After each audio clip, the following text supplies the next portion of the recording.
परत नाही चुकणार.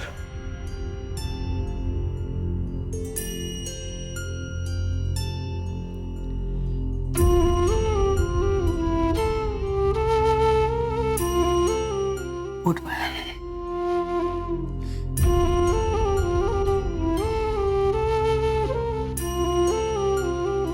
खरंय तुझं.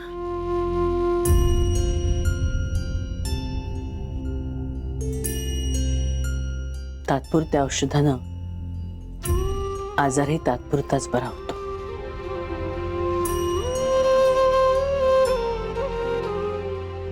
पण तू आज बोललास, बरं वाटलं.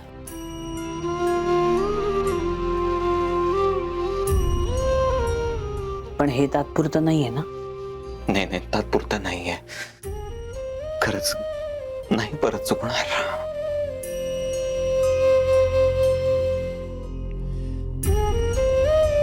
माई,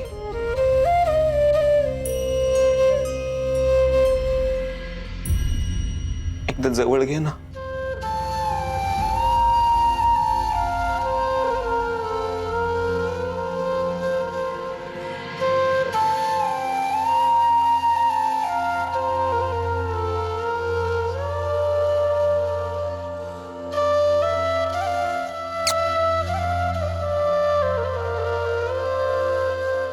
सगळ्यांसमोर शब्द दिलायस,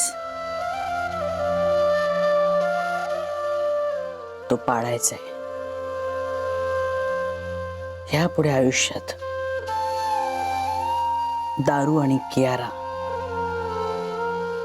हे दोन्ही शब्द तुझ्यासाठी वर्ज असतील.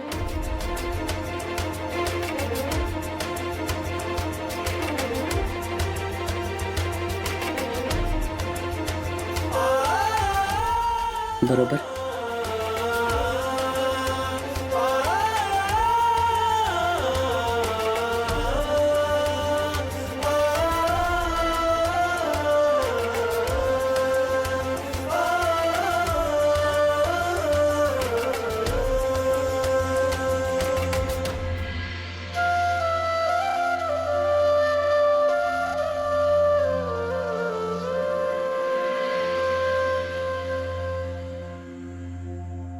हे काय?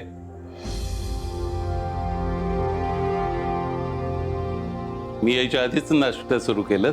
अगं बाई, अहो तुम्ही एकटे कशाला आलात? आम्हाला कोणाला तरी हाक मारायची ना. आम्ही आलो असतो तुम्हाला न्यायला. कुठे पडलात धडपडला तर कितीला पडेल ते? अजून तेवढे बरे झालेला नाही आहात तुम्ही. सावकाश. काही पडत नाही मी. सावकाश. असा दुसऱ्याचा आधार घेत चालायला लागलो ना तर परावलंबी होईल, आणि ते काही मला परवडायचं नाही. सावकाश. सावकाश. आलो की नाही एकटं? आता माझी तब्येत उत्तम आहे. आजपासून तर मी तासभर पिढीवर सुद्धा जायला लागणार आहे.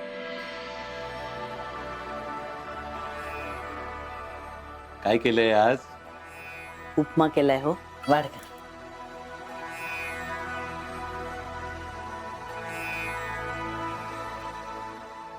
या.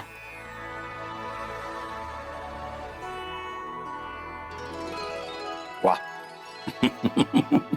छान झालंय.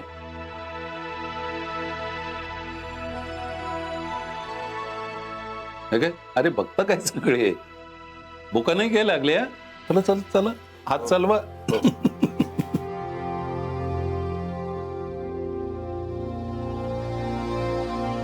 तुझं कसं चाललंय अक्षय?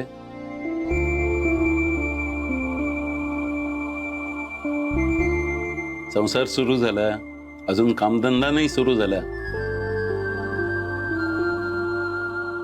असं कर, आज तूही चल माझ्या बरोबर पेढीवर. श्री गणेश करूया.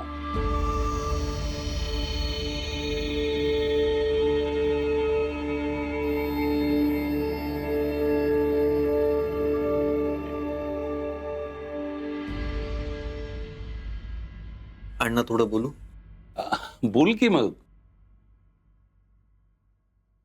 अण्णा, लग्नाच्या आधी मी एका नोकरीसाठी अप्लाय केलं होतं. ती नोकरी तेव्हाच मला मिळाली होती.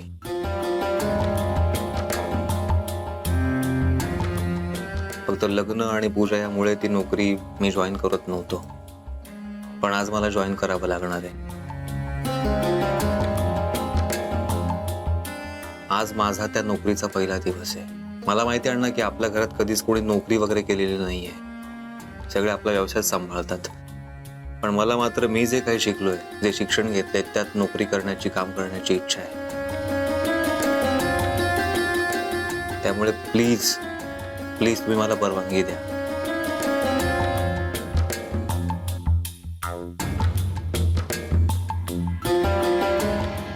नोकरी करणार आहेस? ठीक आहे.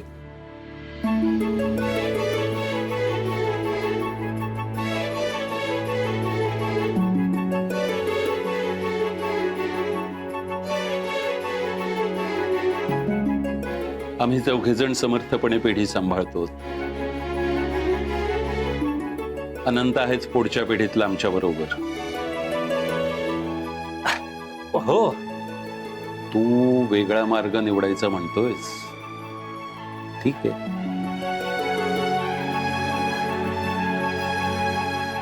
तू आमचा मान राखतोयस, आमचे आशीर्वाद आहेतच तुझ्या पाठीशी.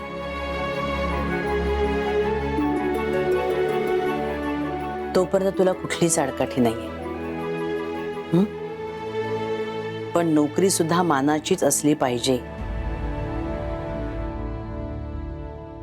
त्यात मात्र तडजोड असता कामा नाहीये. काय? थँक्यू अण्णा. My thank you. Thank you so much. Akshay, हे सगळंच अनपेक्षित आहे, पण अण्णांनी परवानगी दिली आहे आता. त्यामुळे तू नक्कीच यशस्वी होशील. All the best.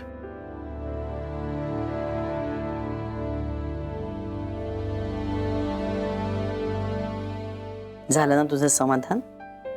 चल आता नीट खाऊन घे बघू. आणि जायचंय म्हणून घाईघाईने खाऊ नकोस. आणि एक गोष्ट लक्षात ठेव अक्षय, ऑफिस सुटलं की थेट घरी यायचंय. काय शब्द हवाय मला तुझ्याकडून? हो माई. चला खा पटापटा. येस येस या.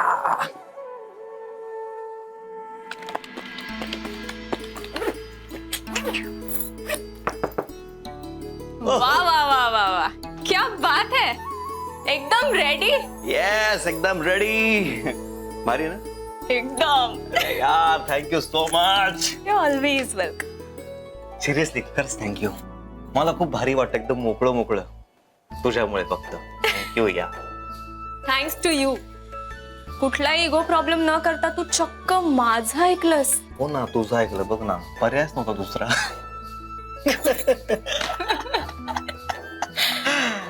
पण तुझ्यामुळे माझा प्रॉब्लेम सॉल्व्ह झालाय. सो तुला पार्टी देणार आहे मी. सांग तुला काय हवंय. मला काही नकोय, पण तुला जे हवंय ना ते द्यायला मला माईंनी इकडे पाठवलं. म्हणजे बघ, नवरे जेव्हा कामासाठी बाहेर पडतात ना, तेव्हा त्यांच्या बायकांनी अहो तुमचं वॉलेट, तुमचं घड्याळ, तुमचे फाईल्स, तुमची बॅग असं म्हणत त्यांच्या भोवती भोवती फिरावं लागतं. त्यांच्या अवतीभोवती. खरंय, पण तुझ्या नशिबाने किंवा फॉर्च्युनेटली किंवा अनफॉर्च्युनेटली मी टिपिकल घाडगे नसल्यामुळे मॅडम सगळी व्यवस्था मी आधीच करून ठेवली. सगळं घेऊन ठेवलंय आधीच. स्मार्ट.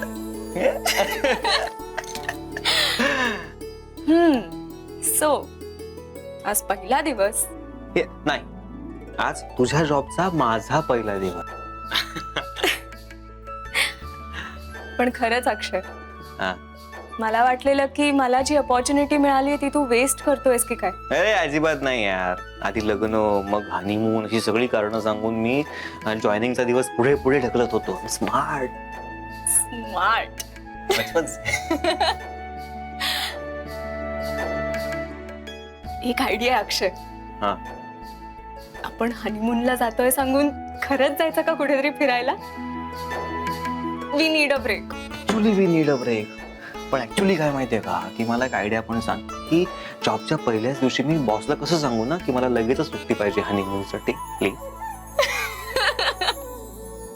ठीक आहे.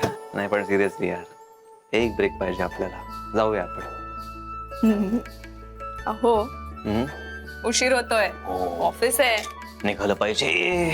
तुम्ही तुमची काळजी घ्या. संध्याकाळी मेथीची भाजी खाईन करून ठेवा. अहो नाथ मी पण आले थांबा.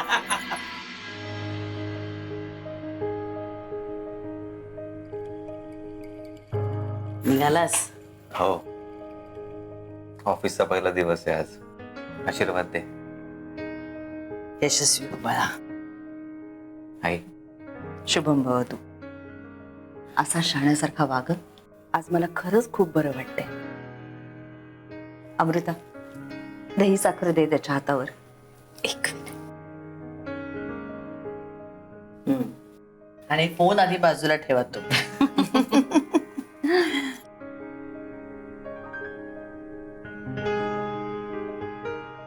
थँक्यू.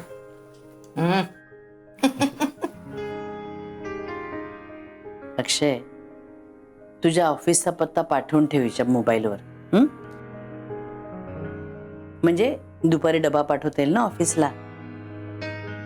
तिला माहिती आहे.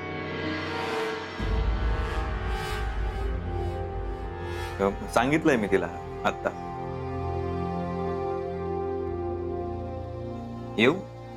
येतो.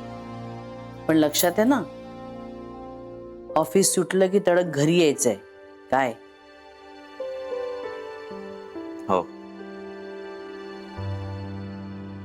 सांभाळून जा. हं. मृदुला, अरे हो, मिरच्या वाळवायच्यात ना, लक्षात आहे माझ्या. चांगलं ऊन पडलंय, ठेवून येते. मी काय करू? मी आता दुपारच्या जेवणाची तयारी करते. मदत करतेस मला? तुम्ही जसं म्हणाल तसं. ऐक मग, माझ्या सासूबाईंनी मला एक गोष्ट सांगितली होती.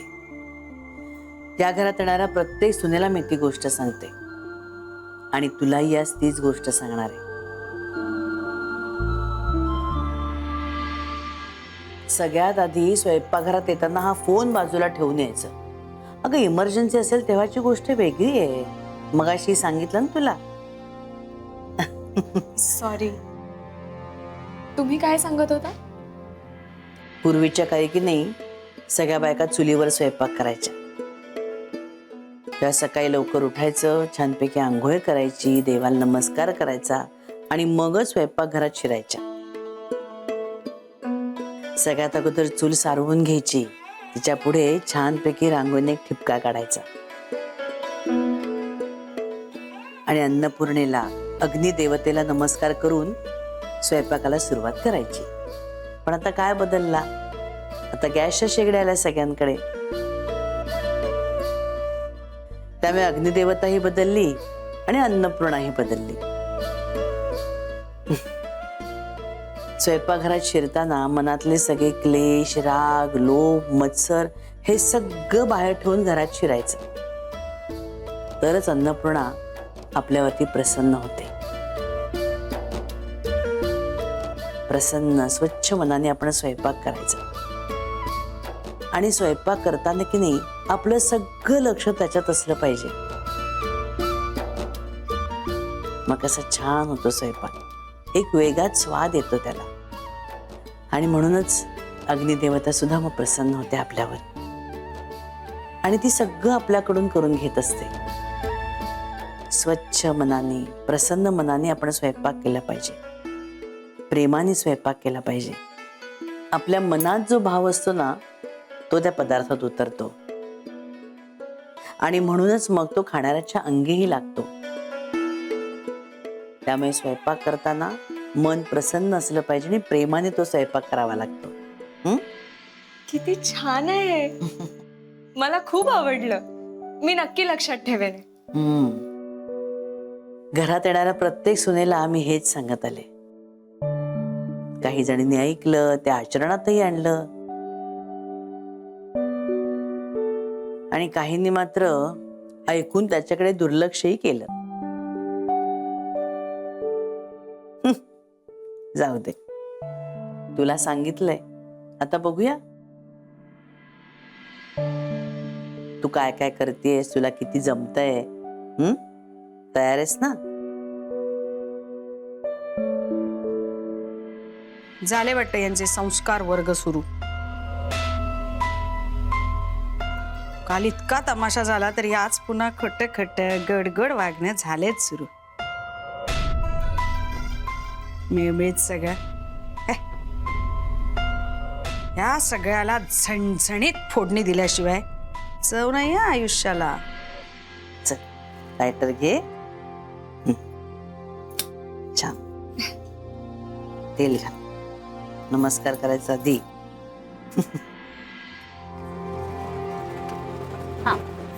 बस हे ये ग.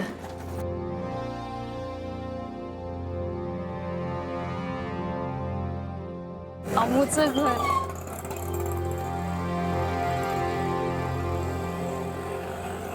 नमस्कार वसुधाताई. कशा आहात? बरी नाहीये मी, असं म्हटलं तर काय करू शकणार आहात तुम्ही? मुलीला न्यायला आलात का? ताबडतोब घेऊन जा तिला. आमचं काही म्हणणं नाहीये. का हो, असं काय बोलताय? काही चुकलं का तिचं? किती नम्रपणा आहे तुमचा, सगळा खोटा खोटा. अरे कसं काय गोड गोड एवढं बोलू शकता तुम्ही? चिकटा नाही बसत तोंडाला?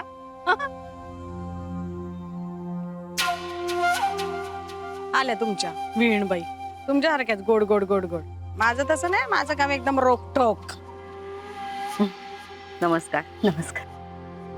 किती मोठ्यानं बोलत होतीस ग? अण्णांना जाऊन सांगू का वीणबाईंशी कसं बोलतीयस ते? काहीतरी तारतम्य बाळग.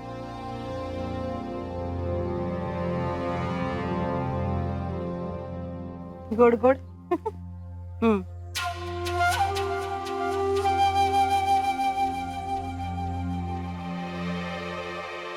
सॉरी मधुराताई, तुम्हाला तर माहितीच आहे ना.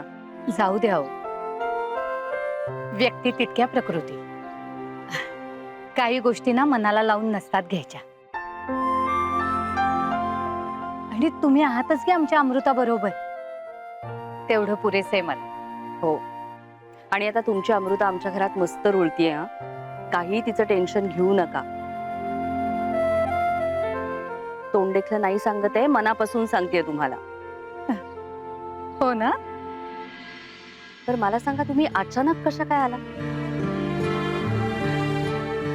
अमृताची आठवण आली, म्हटलं भेटून यावं लेकीला.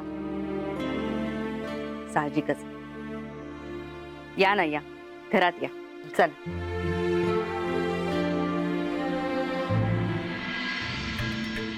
बिचारे कियारा आणि अक्षय, ती प्रेम करतात एकमेकांवर. नाही नाही, मला काहीतरी करायलाच हवं.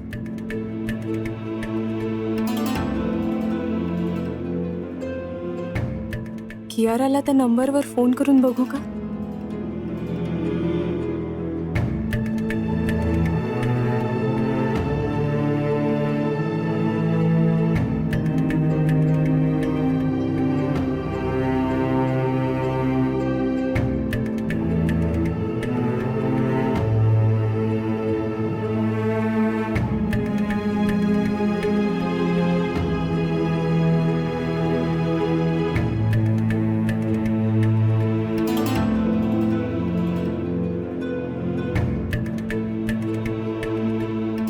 कुणीच का उचलत नाहीये.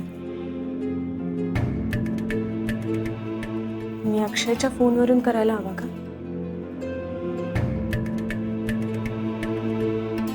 अक्षयला सांगून टाकू का?